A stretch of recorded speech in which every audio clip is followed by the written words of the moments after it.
how do you just let something go?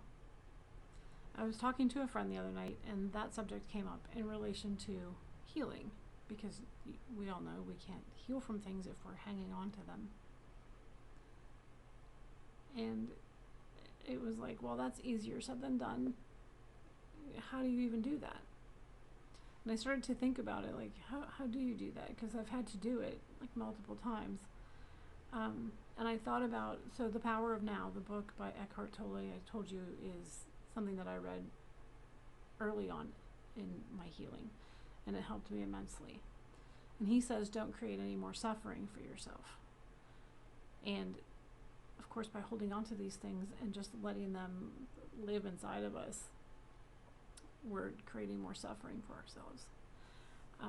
And he said, someone asked him, like, well, how do you just let something go? And he said, just like you would drop a rock if it was hot and burning you, just let it go. And so that sounds so simple, right? And it is. But I think getting to that point is what holds us, like, trips us up. The first thing that comes to mind is sometimes you don't even know that you're holding a rock. I know several times it came up for me that things that I thought that I had dealt with came back up. I had just repressed them.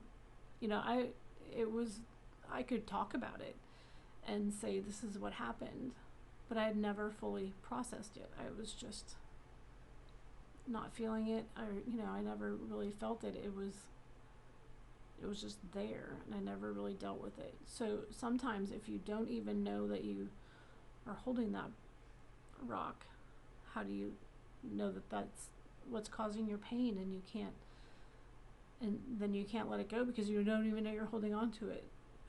So that's why it's so important for us to calm our minds, take some time, check in with your heart, and see what needs to come out.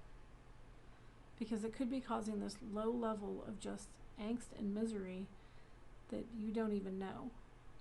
So do yourself a favor and start to look for these things, and so that you can heal them and drop them like a hot rock. If you need any help, reach out. You can get to me through my my website, or my email is soulunfolding@outlook. Anyway, I hope you're having a great night. I just wanted to chat with you a little bit about that. And I'm sending you love, and I'm rooting for you, and go do main character stuff.